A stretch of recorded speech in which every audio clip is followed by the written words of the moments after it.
everyone, it's Kelsey from the blog Westman Academy, and I am here talking about my favorite kitchen essential products and ingredients today. I just wanted to start off by saying I'm sorry if you hear little noises, footsteps, banging. My children are distracted currently, but my 1-year-old daughter is with me, and so you might be hearing noises. Also, I am a little bit farther away from the camera and I don't have a microphone, so I'm sorry if it's a little bit echoey. I'm going to try and figure something out eventually, but for now, this is just what I'm working with. So let's jump into this video.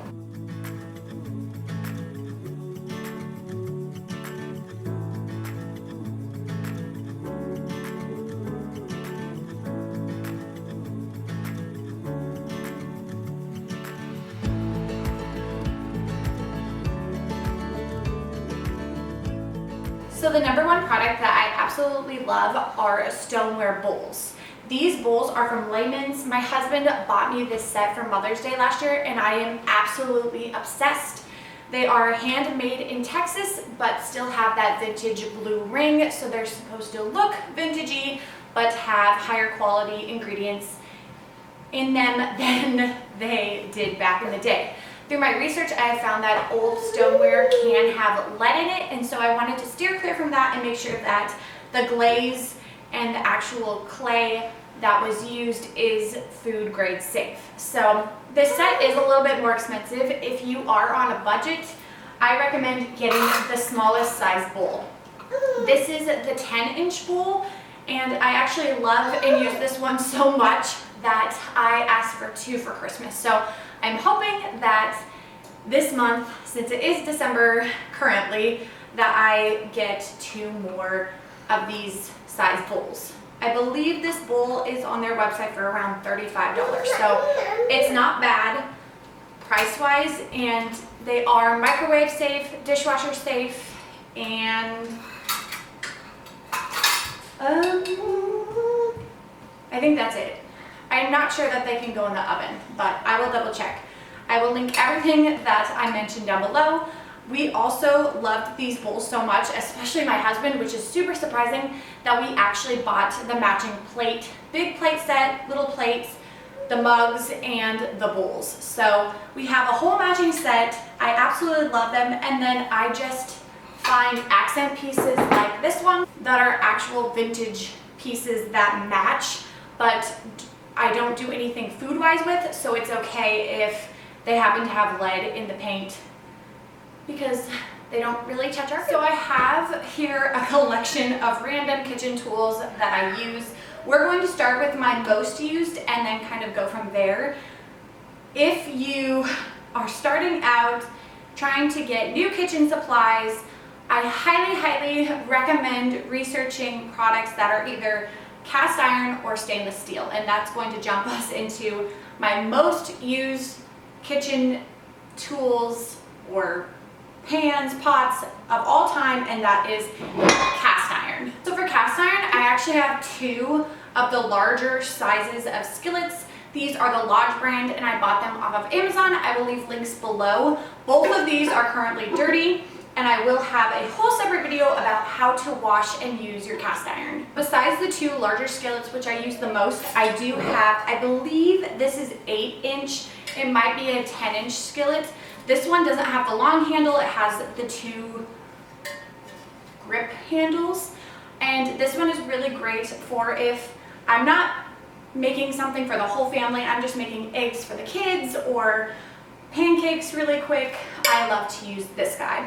The great thing about cast iron is they are non-stick, they're non-toxic, they're very easy to use and clean, which I know there's a lot of controversy over, but I truly believe if you know what you're doing with cast iron, which it's super easy to learn. So don't be overwhelmed by cast iron. I will have a whole separate video soon going over cast iron. Depending on how long this video has been up, I will have it linked below as well. And I also use the flat one. So I would actually love a second version of this. I also have a cast iron loaf pan, which is in the oven being seasoned, and then a cast iron pizza stone, which I have been loving because I love to make pizza, and the cast iron helps to make the crust more, I don't want to say crunchy, crisp. And so it's been really great for that. But I do love this flat one, especially for the pancakes, French toast, so many things. So cast iron is definitely going to be my number one thing I will tell you to go out and purchase. This is the only thing I use besides my Dutch ovens, which are cast iron with an enamel on it and stainless steel. And then for stainless steel, I make sure that I do 18-8 for that series. So another great thing about cast iron is it is very inexpensive and it can last you forever if it's cared for. So my hope is to be able to care for my cast iron and eventually be able to pass it on to my kids and their kids' kids, or if I'm still using it at the time, pass it on to my grandkids, because hopefully my kids will have a set of their own. The next thing I want to go into is spoons. So I am all about cooking with non-toxic products, products without chemicals, products that aren't considered non-stick, because I don't trust the coating on anything that says non-stick.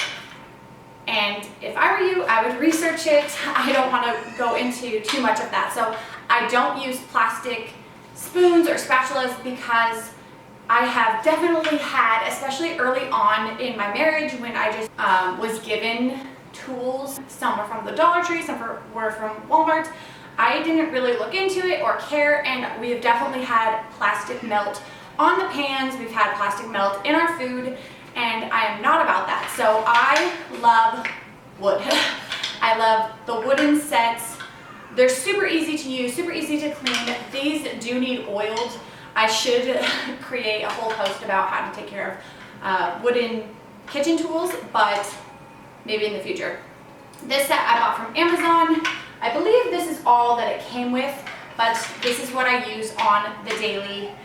The only thing that I don't have wood is a ladle. Other utensils that I love and would recommend is a regular whisk and a Danish whisk. Most people have a regular whisk.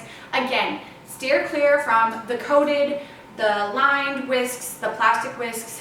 Get yourself stainless steel whisk, and then also the Danish whisk. This is really good for bread, mixing bread, especially if you're not someone who loves to knead, or if you are someone who loves to knead like me. This helps to get it started to where it creates that nice ball, and then you can work with it. After this, I would say get yourself good cutting boards.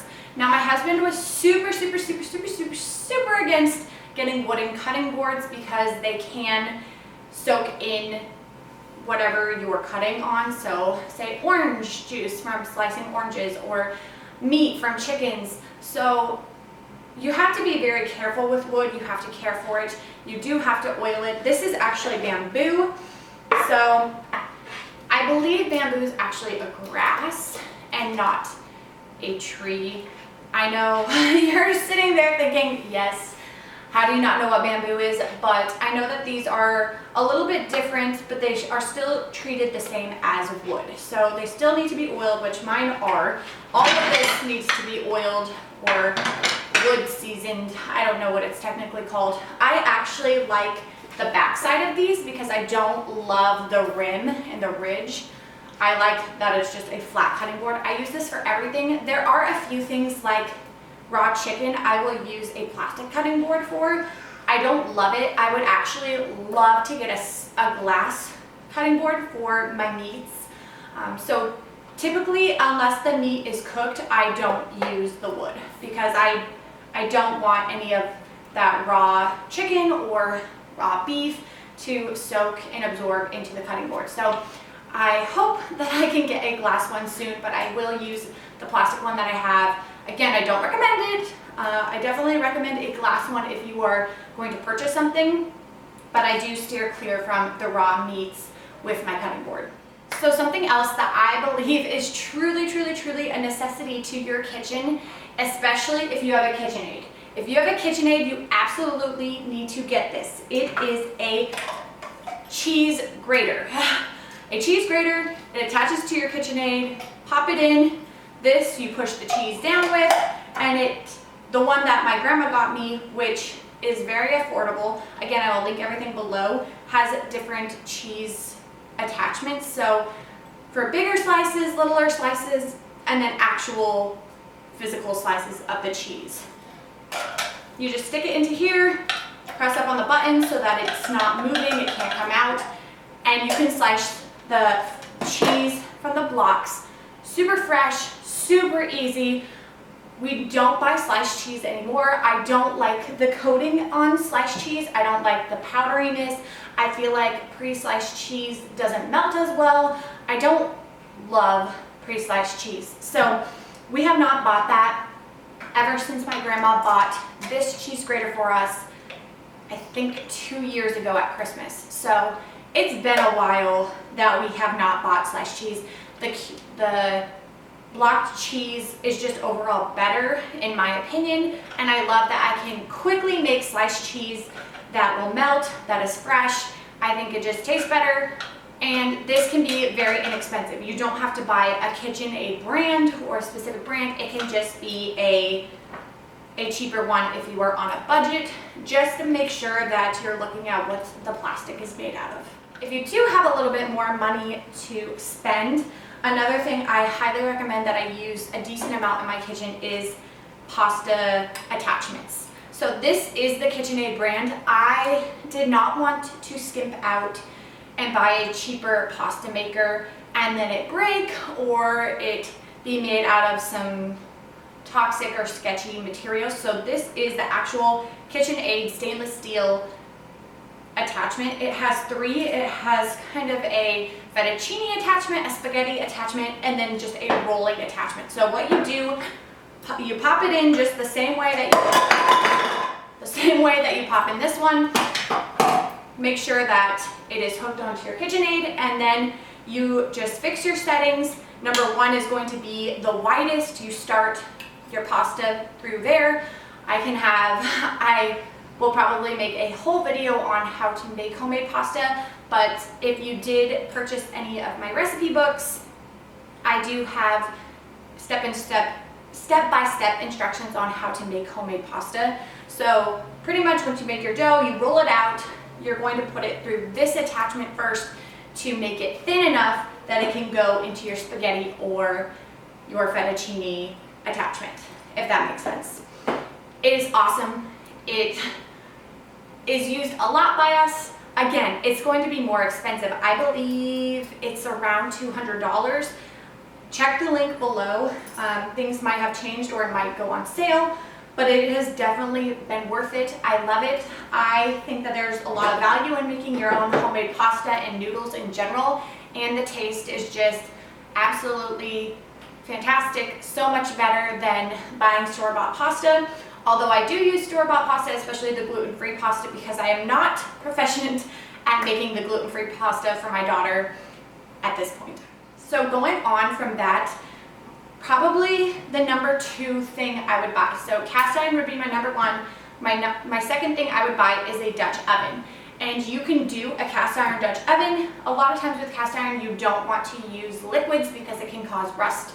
But if you care for it, if your pot is hot and there's liquids in it, you shouldn't have a problem. Once you are done with your soup and you don't want it to be on warm anymore, just remove it, clean out your Dutch oven with water, try and get any pieces off. Again, don't use soap with cast iron, and then place it back on the oven to have the water evaporate so it's dry. You want to just make sure your cast iron is dry. So you can 100% buy just cast iron without enamel for your soups and liquids for boiling water, but if you are kind of unsure about that, you can always get an enamel based cast iron or coated cast iron.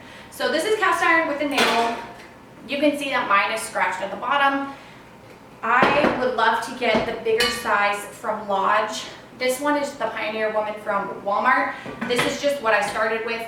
I do really like it, but I would prefer the Lodge one. So if you were starting out and you were buying cast iron and an enamel pot or just a regular cast iron pot, I would definitely go with the Lodge brand. There are probably other cast iron brands that are awesome, but personally I have not used them, so I can only recommend my Lodge ones, which I love.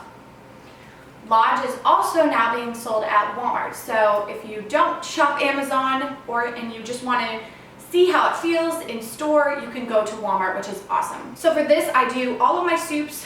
I boil my water for spaghetti or whatever else I'm using. I do use this a ton. The great thing, probably one of the best things about cast iron, is the fact that you can use it on the stovetop and then place it in the oven. So it doesn't have to start on the stovetop, but most of the time it does. So if I were just to put a soup in here and I wanted to put it in the oven to keep it warm, I could. These cast iron pans can take a ton of heat. So they can go from the oven to the stove, to the stove, to the oven. Just be careful so that you don't burn yourself, but they are awesome because they are so versatile. If I am making something smaller than what is needed in this, for this pot or this Dutch oven, I will use these stainless steel bowls. Not bowls, pots. I bought these from Amazon. I will link them below. This just happens to be a set of a pot and a steamer. So it's actually a steamer set.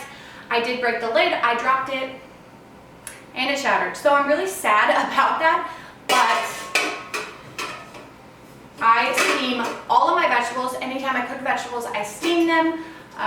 Now because I don't have a lid, I put tin foil over top, but don't break your lid and that won't happen. These have been awesome, but I do use the pot by itself, especially for my daughter. She has celiac disease, so anytime I'm making a gluten-free noodle, I'm making anything specific that needs to be just for her, I will usually make it in this pot because it is smaller. So again, if I wasn't going to go with a Dutch oven or cast iron, stainless steel, and make sure that it's a high quality series, you can Google about the different kinds of series and the different types of metals that are included in stainless steel. So you just want to make sure that you are finding a high quality one. Sticking on the same track of stainless steel, in these bowls that I showed you at first, I keep all of my measuring cups and spoons.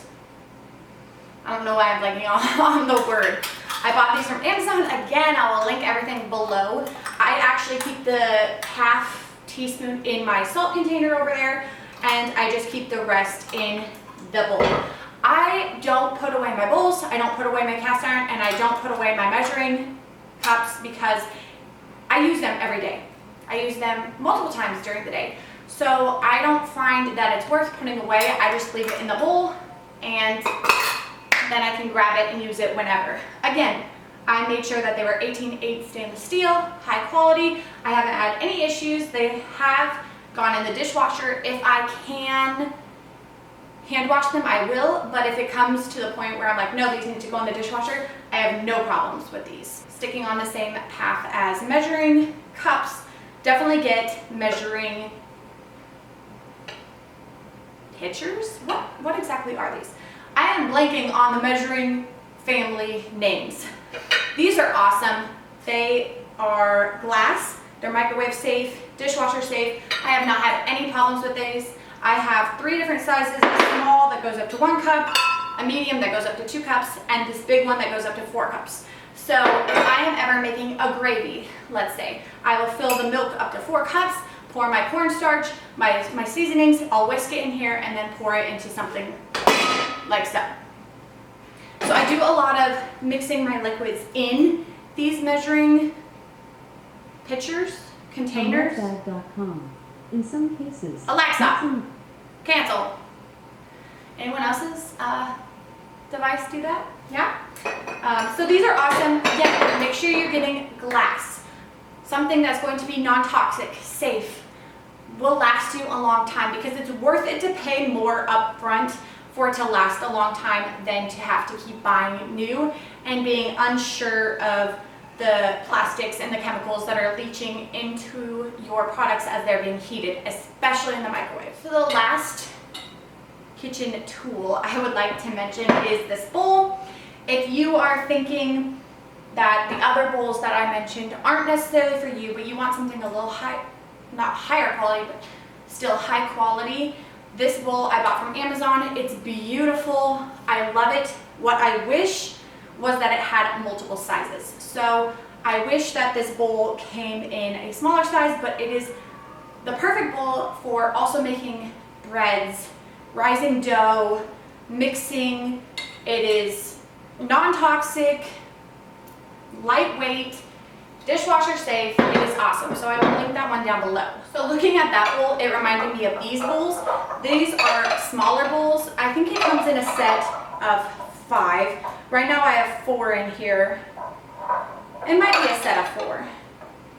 These are lead-free, microwave and dishwasher safe, and oven safe. These are awesome. I bought them on Amazon as well.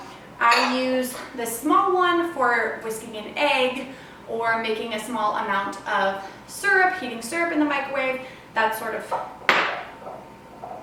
situation. I don't know what it's called. These medium ones I will use for making like pancake mix for my daughter who's gluten-free. For a bowl where I don't need a giant bowl, I just need a smaller size, I will do a lot in these. I didn't think that I would use them very much. I actually almost returned them because when I bought them from Amazon, I thought they were going to be bigger. So I almost returned them, but I'm so glad I didn't because I use them all the time. These are a great bowl set to pair with my giant bowls that my husband gave me. And then this bigger bowl, I will slice fruit and put in there. I will do salads. It's a perfect size for serving your family. Maybe not like a giant Thanksgiving or anything, but it is a good size. So in comparison, this is what the biggest size of that bowl set is compared to this. So I do love these bowls as well. Are they necessary? Probably not, but it depends your family size. So maybe mixing pancake mix and doing stuff for a family size of 4 or smaller would be more ideal for you. For bread making, I wouldn't make bread in this. It will rise too big, but for a good set of non-toxic bowls, if you want to cut things up in or cook something in the microwave, these are awesome. Thank you so much for watching about my favorite kitchen essential tools and ingredients. Please check out the blog post below so that you can see a little bit more in depth about the specific ingredients and why I love them in my kitchen and why I think you should have them in your kitchen. I will have another video, if it's not made already, coming out soon. If it is, it'll be linked below, talking about my favorite kitchen tools that I love that are extra. Not necessarily an essential or necessary, but extra, especially if you have a little bit more money to spend. So thank you guys so much for watching. I appreciate your support, and I will see you in my next video. Bye.